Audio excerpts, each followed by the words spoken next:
Alors, bonjour tout le monde, bienvenue à ce webinaire Extreme Tech Talk qui vous est présenté par Extreme Networks Canada. Alors, pour débuter rapidement sur Introduction à Switch Engine, on va essayer de garder ces sessions-là qu'on fait en format petite bouchée, donc de 30 à 45 minutes, 30-35 minutes de présentation. On se garde un 5-10 minutes pour les questions et réponses, dans le but de limiter le temps qu'on vous prend dans votre journée. Alors, on vous demanderait, s'il vous plaît, de poser vos questions dans l'onglet Q&A ou questions et réponses, parce que c'est plus facile pour nous de garder les traces des questions posées et de s'assurer d'y répondre. N'oubliez pas de mentionner le sujet, s'il vous plaît, parce qu'on va seulement pouvoir y répondre à la fin de la présentation. Alors, les suggestions de sujets, d'ailleurs, sont aussi les bienvenues dans les questions et réponses ou dans le chat.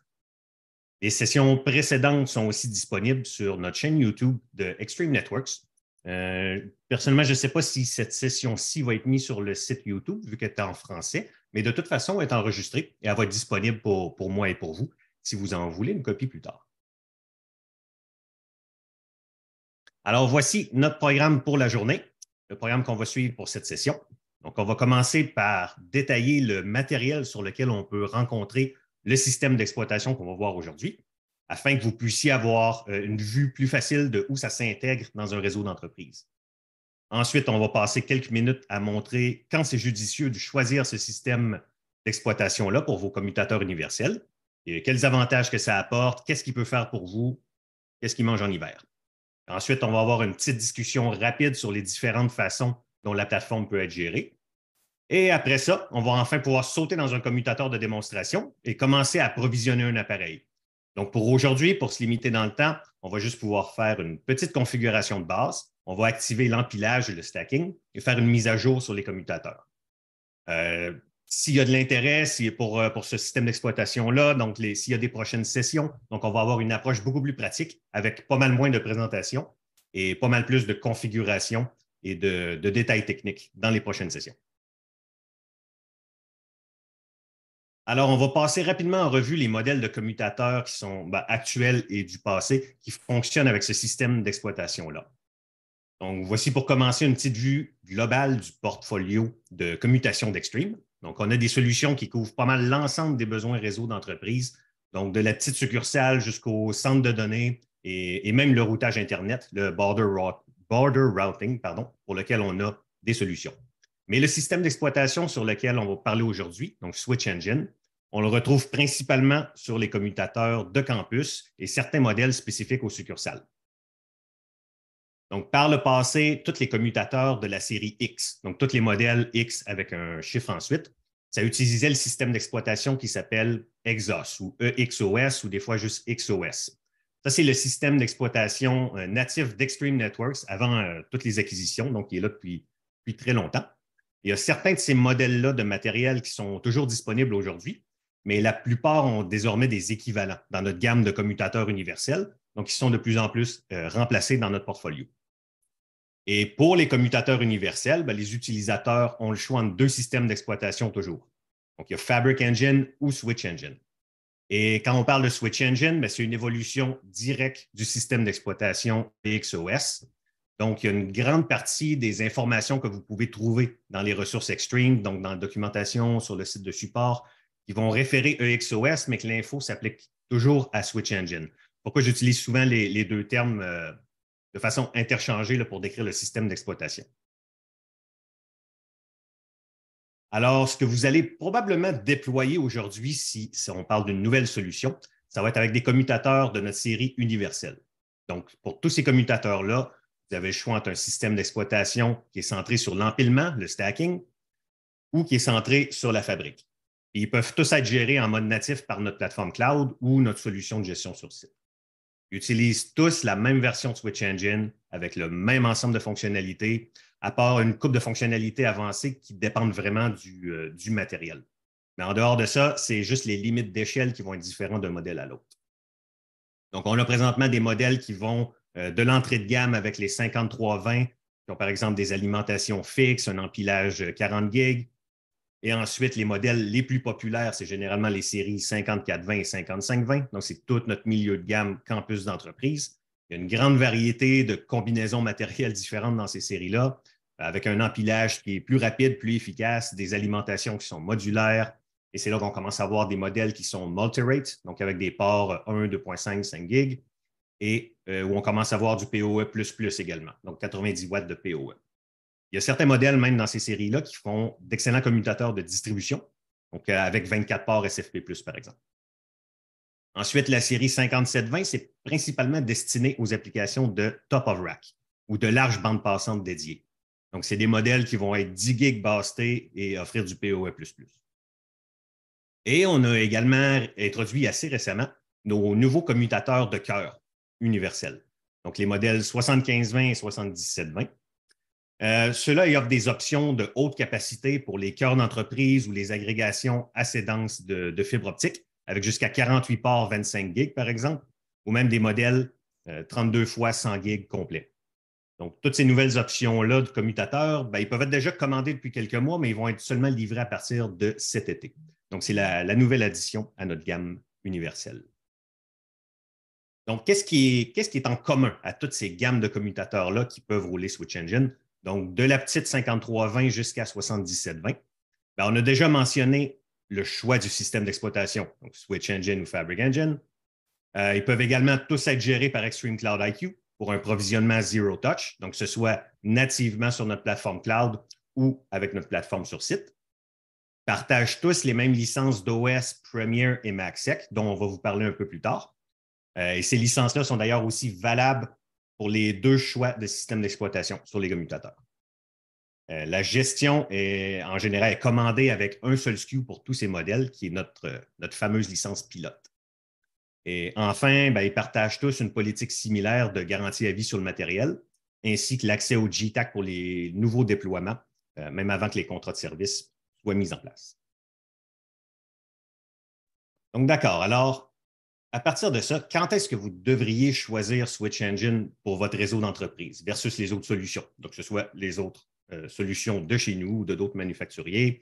Donc, on va détailler un peu qu'est-ce que l'OS peut faire pour vous, puis dans quelle situation ça devient le meilleur choix. Donc, avant d'aborder des scénarios plus spécifiques, c'est important de noter la très large gamme de standards et de protocoles que cet OS-là supporte. C'est pour ça que c'est souvent un excellent choix dans un environnement multifournisseur où il faut intégrer, par exemple, une couche d'accès, Switch Engine à des configurations de distribution et de cœur qui viennent d'un autre fabricant, par exemple. Donc, l'OS possède vraiment tous les protocoles dont on a besoin pour s'intégrer de façon transparente dans les réseaux existants et les topologies les plus courantes dans le domaine. Donc, que ce soit par exemple un réseau Layer 3 classique qui utilise Spanning Tree, OSPF, BGP. On supporte tous ces protocoles de routage-là avec des tables complètes et des supports de VRF pour tous les protocoles de routage. Ou encore des réseaux qui utilisent du multicast étendu avec PMSM ou MSDP. Et même aujourd'hui, avec Switch Engine, on supporte les solutions de fabrique plus modernes. Donc, en dehors même de notre fabrique Extreme, les solutions standards BGP et VPN avec VXLAN comme overlay. Switch Engine supporte ça et peuvent même agir comme un VTEP dans votre réseau VXLAN. Et c'est également une excellente option pour les cabinets de haute densité de ports parce qu'on a une solution dont on ne va pas nécessairement parler aujourd'hui, mais qui est le Extended Edge d'Extreme. Donc, on offre des modules d'extension de port physique qui sont contrôlés par un commutateur Switch Engine. Ça vous fournit un autre groupe de ports gigabit et PoE+ supplémentaires avec les fonctionnalités complètes parce que ça vient du Switch Engine. Donc, ça vous offre une solution de densité de port qui est très rentable. Et tout ça fait que c'est aussi un excellent choix pour ceux d'entre vous qui ont aujourd'hui un parc de commutateurs ERS. Donc, on sait que ces commutateurs-là vont devoir être mis à jour tranquillement dans les prochaines années. Donc, si vous n'êtes pas prêt aujourd'hui à passer à la technologie Fabric Connect to the Edge, ben, Switch Engine, ça peut être une excellente alternative d'empilage, de stacking qui peut maintenir au complet votre topologie de réseau actuelle. En fait, il n'y a pratiquement rien qu'on pouvait faire avec les ERS qu'on ne peut pas faire avec Switch Engine. Donc, y compris l'empilage jusqu'à 8 unités, le Fabric Attach, l'onboarding Zero Touch. Switch Engine, ça supprime également même certaines des limitations auxquelles vous êtes peut-être habitués si vous êtes des clients existants d'ERS, comme par exemple la distance d'empilage. Au moins, avec Switch Engine, on peut également utiliser des ports partagés pour l'empilage. Donc, on peut faire fonctionner nos stacks en utilisant le câblage standard, donc la fibre optique. Donc, on n'est plus limité à du stacking dans la même pièce. Et un autre facteur à prendre en compte, c'est que si vous envisagez d'opter éventuellement pour une solution complète Fabric Connect to the Edge, ben vous avez déjà tout ce que vous avez besoin en place. Il vous suffit juste de changer le système d'exploitation de vos commutateurs universels pour Fabric Engine au moment où vous êtes prêt à passer Fabric to the Edge. Donc, en parlant justement de Fabric Connect ou de SPBM, les piles Switch Engine sont toutes conçues aussi pour être utilisées à périphérie de votre réseau Fabric. Donc, ils ont toutes les fonctionnalités requises pour être un proxy Fabric Attach ou un standalone proxy ou un Fabric Attach Client, si vous êtes familier avec ces termes-là déjà. Donc, ça signifie que si elles sont reliées directement sur un commutateur qui est Fabric Engine ou qui est VOS, donc une VSP, ben vous pouvez étendre encore votre provisionnement automatisé de vos services Fabric, donc vos ICID, à la périphérie de votre réseau Switch Engine. Donc, ça élimine la nécessité de créer et de configurer manuellement toutes vos VLAN utilisateurs sur les commutateurs de périphérie. Et un autre aspect qui distingue un peu Switch Engine, c'est son Policy Engine. Donc, c'est en particulier lorsqu'on fonctionne en tandem avec un NAC Extreme Control, ça peut vous fournir une excellente solution de filtrage centralisé et dynamique. Quand je dis filtrage, je parle principalement des ACL.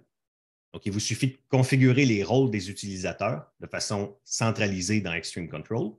Et ces politiques-là vont être poussées puis appliquées dynamiquement avec les demandes d'authentification des utilisateurs. Donc, les politiques qui sont basées sur les rôles sont une bien meilleure façon de gérer des listes de contrôle d'accès à périphérie parce que ça garde uniforme sur l'ensemble du réseau toutes vos politiques et aussi parce qu'elles sont appliquées et sont mises à jour dynamiquement basées sur l'authentification des utilisateurs. Et on va finir avec un dernier cas d'utilisation qui est un peu plus spécifique, mais qui est important pour certains clients. C'est que Switch Engine, ça supporte une série de protocoles qui sont orientés pour les réseaux audiovisuels. Donc, souvent, c'est des choses qui vont être nécessaires pour les solutions d'affichage en direct ou de signalisation. Les clients qui ont besoin de ces protocoles spéciaux-là, comme PTP, par exemple, Precision Time Protocol, qu'on voit souvent, ils n'ont pas beaucoup de choix dans le marché pour leur commutateur réseau. Ça se limite souvent à des manufacturiers assez spécifiques qui travaillent seulement dans des solutions audiovisuelles. Mais nous, c'est quelque chose que l'on offre sur les mêmes commutateurs que le reste de votre entreprise. Donc, avec les anciens commutateurs Exos, avant, il fallait une licence spéciale pour utiliser ces fonctions-là. Mais dans Switch Engine, maintenant, c'est désormais inclus dans la licence de base des commutateurs universels. Donc, rien besoin de plus. La seule petite limitation pour exécuter les protocoles AVB, qu'on appelle Audio Video Bridging, ben, c'est que les commutateurs ne peuvent pas être empilés lorsqu'on utilise ça. Mais c'est rarement un problème parce que généralement, ces réseaux-là sont déployés de façon séparée et isolée de l'infrastructure principale. Mais ça permet quand même aux clients qui ont cette exigence-là de faire fonctionner leur réseau audiovisuel en utilisant le même matériel, le même système d'exploitation que le reste de leur réseau et aussi de traiter avec les mêmes fournisseurs que d'habitude. On sait que souvent, ça fait une bonne différence dans tout le processus d'acquisition et de déploiement. Finalement, on va juste rapidement revenir sur la licence Premier et MACsec qui sont disponibles. Donc, pour tous les commutateurs universels, il existe une licence optionnelle distincte qui permet d'activer des fonctions qui sont surtout destinées aux équipements de cœur et d'agrégation. Par exemple, dans le cas de Switch Engine, la licence Premier, ça permet d'utiliser pleinement OSPF, BGP, ISIS puis Multicast. Mais ce que ça veut dire, c'est que sans la licence, vous avez quand même accès à ces protocoles-là, mais pour un nombre limité de neighbors, un nombre qui est suffisant pour la grosse majorité des cas de switch d'accès et d'utilisation en périphérie du réseau. La licence Premier est également nécessaire pour des protocoles plus avancés comme les tunnels GRE et EVPN. Ces licences-là, Premier, chez nous, ils sont transférables d'un équipement à un autre à partir de notre portail de support.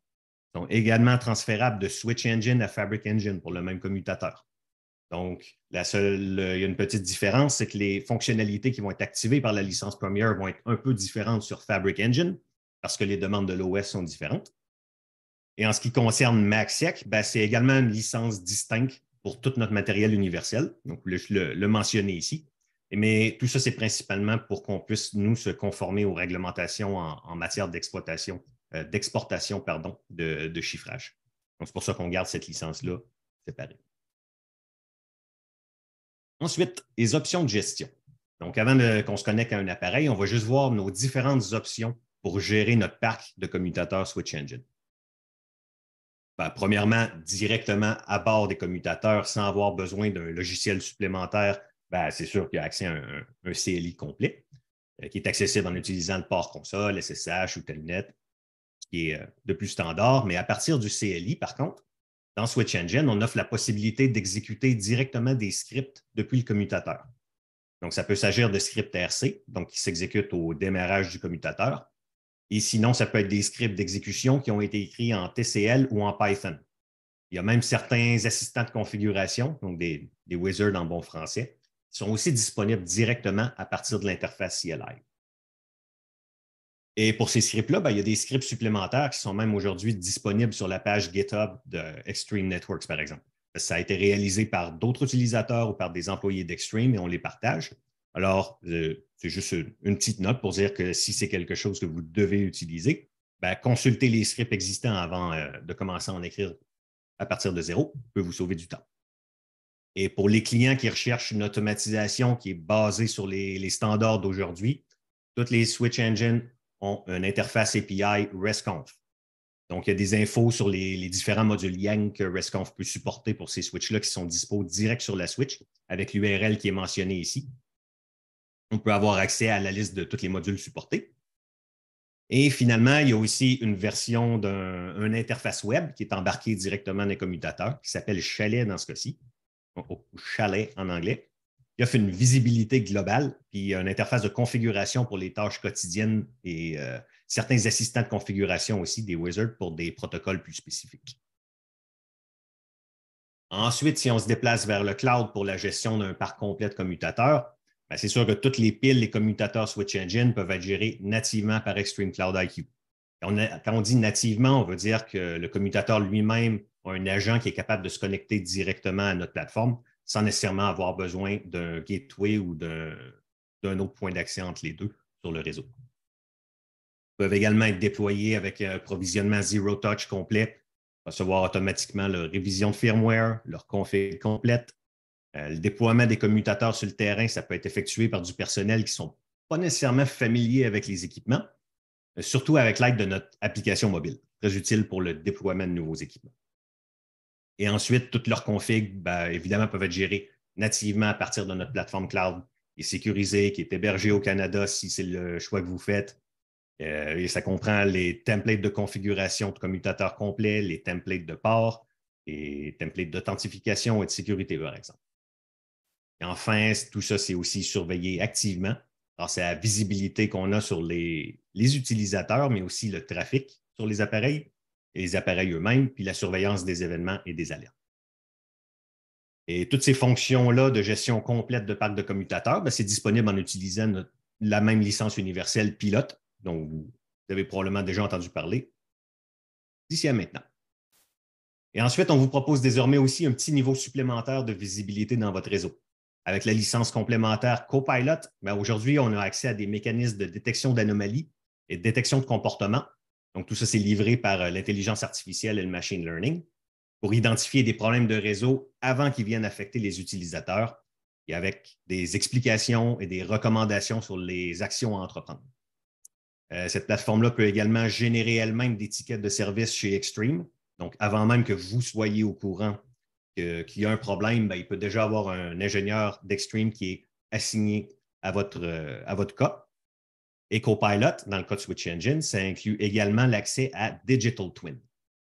Ça, c'est des instances info-nuagiques de vos commutateurs.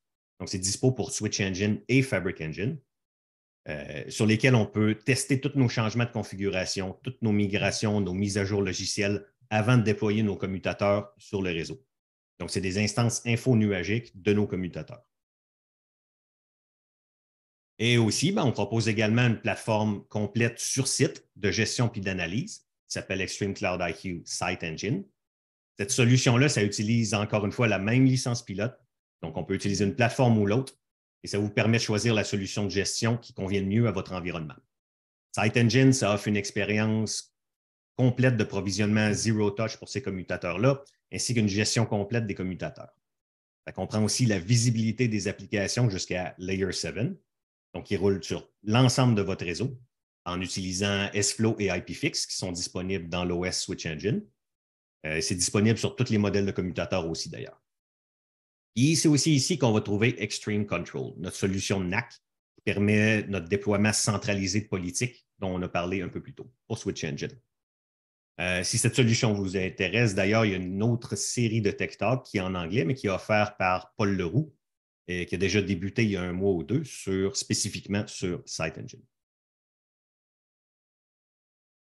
Alors voilà pour le blabla. Maintenant, on va pouvoir commencer à faire un petit démo de comment gérer un commutateur Switch Engine. Donc, on va commencer par lui faire, avant de rentrer dedans, une mise à jour du logiciel.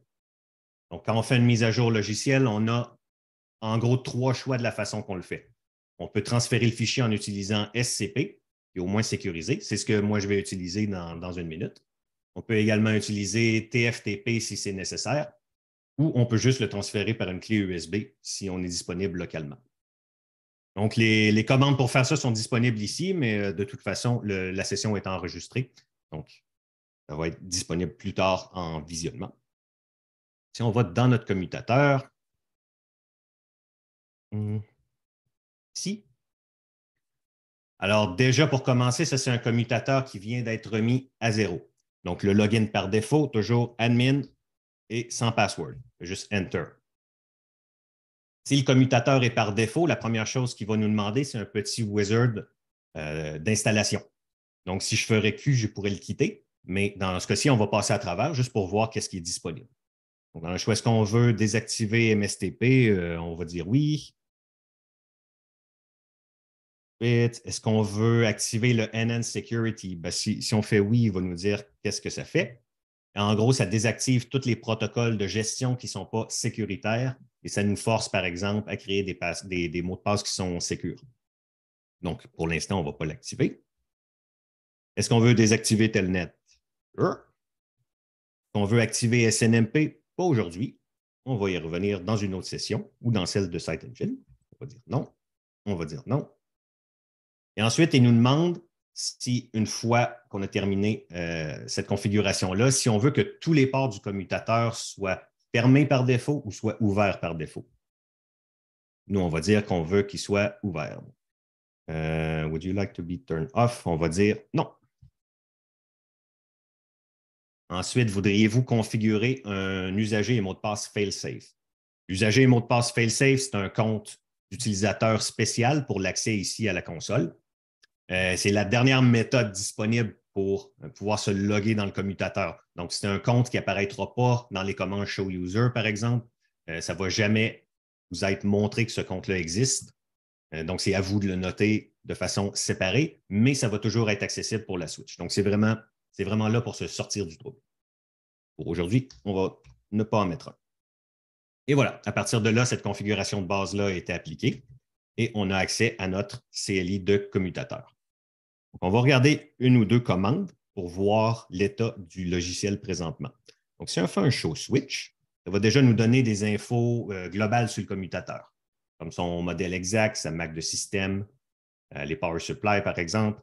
Et dans notre cas, ce qu'on veut regarder ici, c'est l'état de son image. Donc, présentement, tous ces commutateurs-là roulent sur 2 partitions d'image, primaire, secondaire. Donc, il peut y avoir 2 versions du logiciel qui existent en même temps sur le commutateur. Donc, on voit que dans ce cas-ci, on roule sur la partition secondaire qui est à 32.2, donc ce n'est pas la dernière version. Donc, moi, je voudrais mettre le mien à la dernière version. C'est ce qu'on va faire. Et si on veut un peu plus d'infos sur le logiciel qui roule, on peut entrer un show version. Voilà. Et on a un peu plus d'infos sur les sous-versions du logiciel. Ensuite, bon, moi, dans mon cas, comme j'aimerais transférer mon fichier de logiciel en utilisant SCP, bien, ça va me prendre un accès réseau à mon commutateur. Donc, on va très rapidement se configurer un petit VLAN avec une adresse IP et le mapper sur le port sur lequel mon PC est présentement connecté. Je vais faire copier-coller. Ensuite, on va revoir les commandes. Voilà.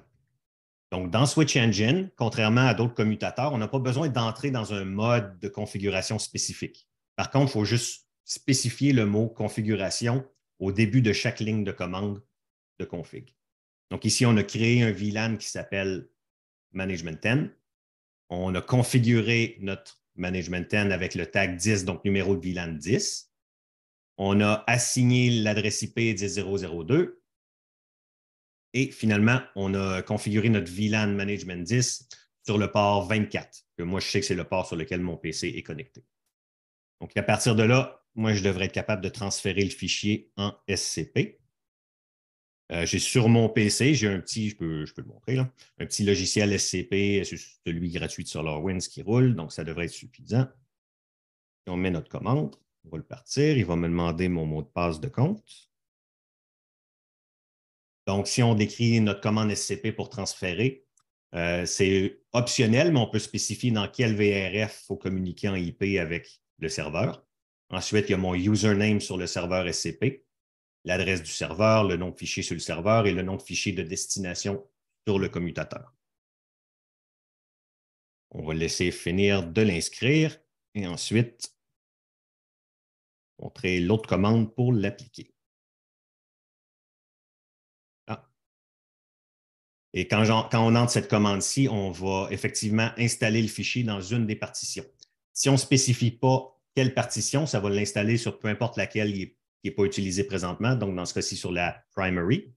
Donc, on a juste à spécifier notre nom de fichier qu'on vient de télécharger. J'ai mis l'argument reboot à la fin juste pour qu'elle reboot par elle-même une fois qu'elle va avoir fini son processus. On va sauver. Et tout ça, ça va nous donner peut-être un 2 ou 3 minutes, le temps que la mise à jour s'applique et que le commutateur reboot. Et on va regarder si on a un peu de questions, vu qu'on a quelques minutes pour faire ça. Donc, si je regarde dans l'onglet Q&A, présentement, il n'y a rien, mais si vous avez quelques questions là-dessus, ben c'est pas mal le moment.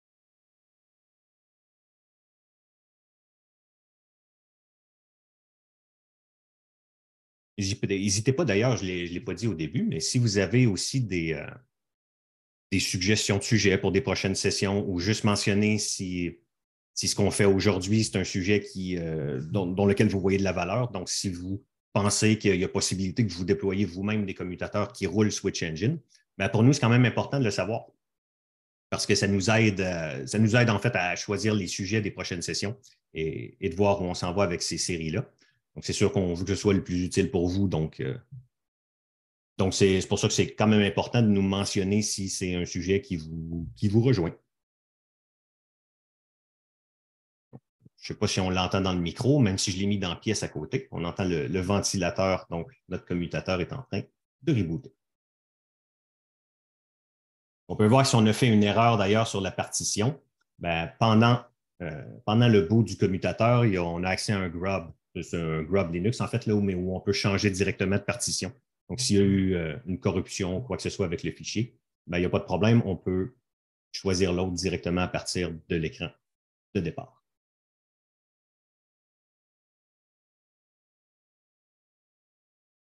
Et ensuite, pendant qu'il finit de revenir, on va retourner dans la présentation. Hop, on va juste aller à l'empilage, le stacking. Ça, c'est ce qu'on va faire tout de suite après quand le commutateur va être disponible. Donc, le stacking dans Switch Engine n'est pas nécessairement activé au moment où le commutateur sort de la boîte et arrive. Pourquoi? C'est parce que souvent, pour beaucoup de modèles, les ports qui sont utilisés pour l'empilage peuvent aussi être utilisés pour le réseau normal, en fait. Donc, dépendant du modèle, la première commande console qu'on voit ici, Enable Stacking Support, peut être nécessaire. Ça dépend du modèle hardware. C'est juste pour les modèles où les ports peuvent être partagés. Donc, moi, ce n'est pas le cas avec le commutateur que j'ai aujourd'hui, donc je ne vais pas entrer ça. Quand on veut faire une nouvelle pile en Switch Engine, peu importe la méthode qu'on sélectionne, il faut toujours préconnecter tous les câbles. Donc, tous nos câbles de stack, on les connecte avant de faire cette procédure-là. Et ensuite, la procédure, ben, nous, on va faire celle qui est par console, par ligne de commande. Mais on peut aussi, de façon pas mal plus simple, activer une nouvelle pile en utilisant le bouton mode, donc le bouton qui a devant la majorité des commutateurs. Pour utiliser cette méthode-là et la méthode de clé USB, il faut absolument que tous les commutateurs soient sur une config par défaut. Donc, il ne faut même pas s'être logué dans Switch et être passé par le wizard. Il faut juste qu'il soit, ou il faut juste soit avoir rentré la commande pour les remettre par défaut, ou il faut qu'ils sortent de la boîte. Tous les commutateurs de la pile. Mais une fois que c'est fait et qu'ils sont déjà connectés ensemble avec les câbles, juste appuyer 2 fois sur le bouton mode jusqu'à temps que la lumière stack soit allumée. On tient ça 5 secondes. Et ensuite, ça prend 2-3 minutes pour faire son processus et tous les commutateurs vont rebooter et notre pile va être activée. C'est un peu similaire avec la méthode avec la clé USB qu'on peut utiliser aussi. Ça aussi, c'est pratique quand les commutateurs ne sont pas nécessairement sur site et ce n'est pas nécessairement quelqu'un qui connaît ces équipements-là qui va les activer. On peut quand même faire l'empilage assez facilement. Ça prend juste un fichier qui a le nom qui est mentionné ici, qui est sur une clé USB sans extension. On branche ça seulement dans le commutateur de tête et ça a les mêmes requis que pour le faire avec le bouton. Il faut que les configurations soient toutes par défaut. Quand on le fait en ligne de commande, comme on fait là, ce n'est pas nécessairement nécessaire que les configs soient au défaut. Parce que présentement, les nôtres ne le sont pas. On a fait le wizard, on a fait une petite config rapide de VLAN pour downloader le fichier. Donc, nous, on a quand même accès à le faire avec la console. Si on revient dans notre commutateur qui devrait être disponible, déjà, on voit, on ne l'a pas vu pendant que ça a duré, ça dure environ 30 secondes lorsque le commutateur vient disponible. Quand notre premier login dit pending AAA, c'est qu'en fait, avant que nos services d'OS soient accessibles et tous les users qu'on a configurés ou le service Radius soit disponible, la seule façon de se loguer à ce moment-là dans le commutateur, c'est avec le compte failsafe dont on a parlé tantôt lors de la mise en service. Mais ensuite, quelques secondes de plus, il y a le message ici qui s'applique et là, on peut se loguer avec tous les comptes. Nous, on va encore utiliser notre admin, pas de mot de passe. Et on est revenu dans notre commutateur. Donc, si on veut regarder ce qui se passe sur nos ports d'empilage, nos ports de stack, on peut faire un show stacking. Alors, on voit qu'il y a déjà un autre commutateur. Donc, moi, j'ai triché un peu. J'en ai un autre qui était déjà connecté dessus avec les câbles de stack. Mais on voit que le stack, par contre, stack state, est disabled pour les deux. Donc, présentement, même si le commutateur voit l'autre par les câbles et sache qu'il est présent, on n'est pas dans un stack, on ne peut pas contrôler les deux commutateurs comme un, c'est encore deux commutateurs séparés. Pour activer le stacking, c'est juste la commande Enable Stacking qui va nous poser une question ou deux et nous donner des avertissements s'il y en a à mettre. Donc, ça nous dit, est-ce qu'on veut faire le Easy Stacking? On dit oui. And the image version on Node 50 does not match. Bon, ben on voit ici, il y a une petite erreur parce que le software de ma deuxième switch ne matche pas celui de ma première. Donc, on va faire un non. Quand on le fait d'ailleurs en ligne de commande, il y a une seule obligation, c'est quand on le fait comme ça, au moment où on enable un nouveau stack, il faut absolument que pas deux, là, mais jusqu'à 8 commutateurs utilisent tous la même partition et le même software. Ça, ce n'est pas un requis si on utilise le bouton ou le mode USB. Dans ces cas-ci, le commutateur de tête va mettre à jour les autres. Donc, dans notre cas, on n'a pas le choix. Il faut retourner sur notre deuxième commutateur et y mettre la même image que sur le premier. Donc, je vais aller changer mon câble.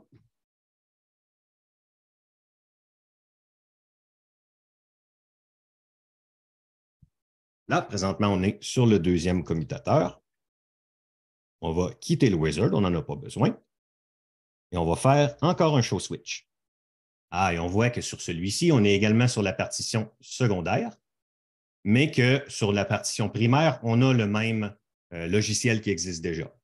Donc, on va juste changer notre partition. Donc, on va montrer la commande pour faire ça. Donc, pour changer de partition, notre commande, ça va seulement être use image et le nom de la partition. Donc, dans notre cas, primary. Là, ça dit que ça va être refait au reboot. Donc, celui-là, on va y faire un reboot manuellement en utilisant la commande qui est juste reboot.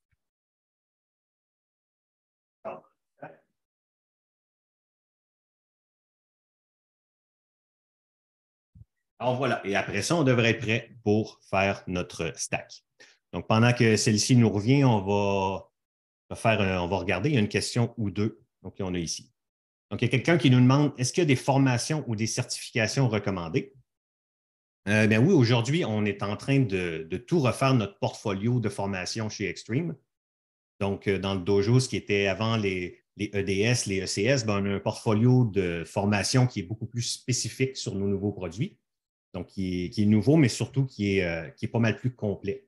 Donc, maintenant, au lieu d'avoir juste une formation sur chaque produit de 5 jours, on a changé un peu notre façon de faire pour avoir une formation qui est, par exemple, de base, une de configuration avancée, une de troubleshooting et une de mise en service. Ces formations-là sont toutes disponibles sur dojo.extremenetworks.com, mais vous pouvez également parler à vos partenaires pour voir la disponibilité. On a eu une autre question. Est-ce qu'il y a une différence de version entre le code L2 et L3?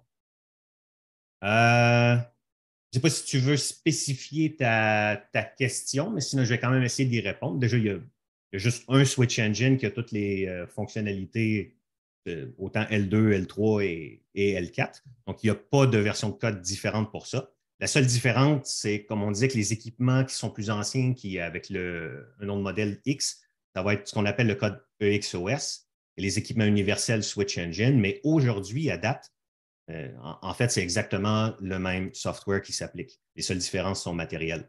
Si on regarde les versions de code, présentement, les deux vont sortir en même temps pour chaque version.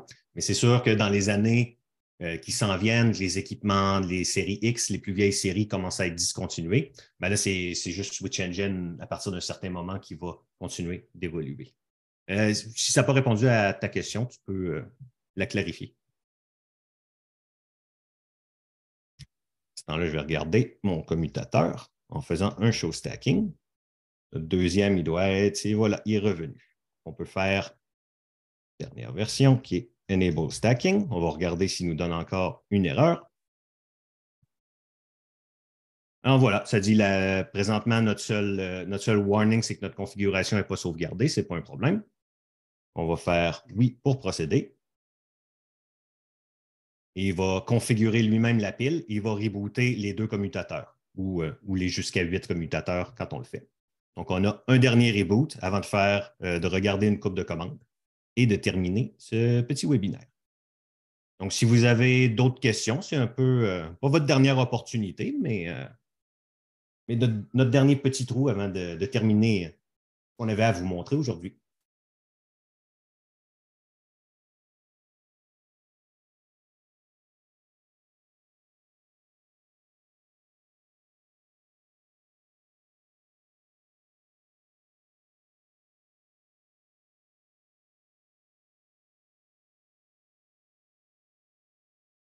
Parfait. Alors, on a une question et que signifie VOS, BOSS et EXOS? OK. Alors, les acronymes, déjà, il y a la signification de l'acronyme et il y a d'où ça vient au niveau de l'industrie. VOS, c'est VSP Operating System. Donc, ça vient en gros, des équipements dont le nom commence par VSP.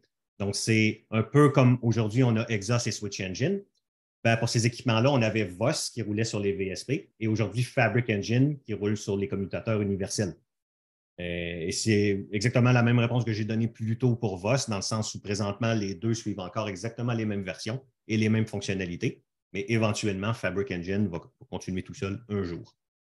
Dans le cas de BOSS, c'est Base Stack Operating System, je crois. Ça, c'est le système d'opération qui roule sur les équipements ERS. Donc, les équipements ex-Avaya, ex-Nortel, mais qui avaient été très populaires ici, qui sont encore déployés en masse à travers tout le Québec, tout le Canada, et dont on a parlé un peu plus tôt là, dans un processus de migration. Et Exos, c'est juste Extreme Operating System, en fait. Donc, c'est donc le système d'exploitation qu'on voit aujourd'hui. C'était le système de base d'Extreme Networks, des équipements qui ont été créés par Extreme il y a au moins 10-15 ans de ça, mais l'OS a évolué jusqu'à aujourd'hui. Et à terminer, c'est quoi le maximum de switch qu'on peut mettre en stack avec Switch Engine? C'est 8.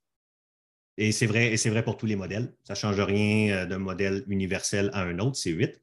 La seule différence, c'est un des modèles X qui est un peu plus modèle d'entrée de gamme, mais qui va être remplacé bientôt. Là, donc, pas trop le mentionner pour rien, qui avait une limite de 4. Mais sinon, pour tous les commutateurs qu'on acquiert aujourd'hui universels, c'est 8. On va terminer notre petite démo parce que notre login est revenu. Donc, encore admin sans password. Déjà que notre nom a changé pour stack 1. Si on fait un show stacking, on voit maintenant que notre stack est actif. On voit que notre commutateur, celui avec l'étoile, c'est celui dans lequel on est connecté présentement. Moi, je suis connecté dans le premier. Donc, son rôle, c'est le master parce que c'est dans lui que j'ai rentré la commande. Et l'autre a pris le rôle de backup. Le rôle master backup, c'est pour lequel tient une copie des configurations et s'occupe des protocoles avancés dans un stack.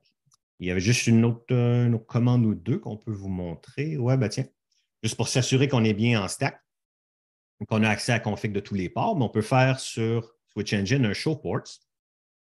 Et alors, je ne sais pas si on voit bien le curseur bouger dans le zoom, mais en fait, ça, c'est un petite interface CLI qui se rafraîchit activement, donc qui se rafraîchit à toutes les coupes de secondes. Donc, si je brancherais, débrancherais un port, on le verrait se mettre à jour là. Alors, on voit ici avec notre préfixe de commutateur 1, port 1, donc on sait qu'on est en stack. Et si je fais la lettre D pour changer de page, on voit qu'on a nos 24 ports du premier commutateur, incluant le dernier qui est sur un VLAN différent, qui est celui qu'on a utilisé. Et ensuite, le deuxième commutateur, qui en est un de 48 ports, plus les ports extra, donc jusqu'à 56. Donc, on voit bien qu'on est en stack et qu'on peut gérer tous les commutateurs. Alors voilà, c'est ce qu'on avait aujourd'hui pour vous en termes de démonstration. Comme on a mentionné, c'est sûr que s'il y a un intérêt pour cette série de commutateurs-là, pour cet OS, s'il y en a qui vont l'utiliser, n'oubliez pas de juste nous laisser savoir. Que nous, ça nous dit qu'on va continuer sur cette série de lancers-là. C'est sûr que ces sessions-ci, si on en fait d'autres sur ce sujet-là, moi, ça va être beaucoup moins de parlage et beaucoup plus de démos et de configuration technique. Donc, aujourd'hui, c'était le premier pour l'introduction. Donc, c'était surtout le but de vous montrer quand est-ce que vous devriez penser l'utiliser. Mais les prochaines sessions, ça va être vraiment de la configuration. Je ne sais pas exactement, mais la prochaine serait probablement, par exemple, configurer des ports, gérer des VLAN, des protocoles de base. Et ensuite, on montrait notre config comme ça de session en session. Alors voilà, je vais vous laisser une autre minute ou deux si vous avez d'autres questions pour nous. Mais sinon, on est à 43 minutes de webinaire, à 1h45. C'est exactement le temps qu'on avait prévu pour cette session. On ne veut pas dépasser, on ne veut même pas se rendre à l'heure pour vous laisser un peu de temps avant de vos prochains meetings.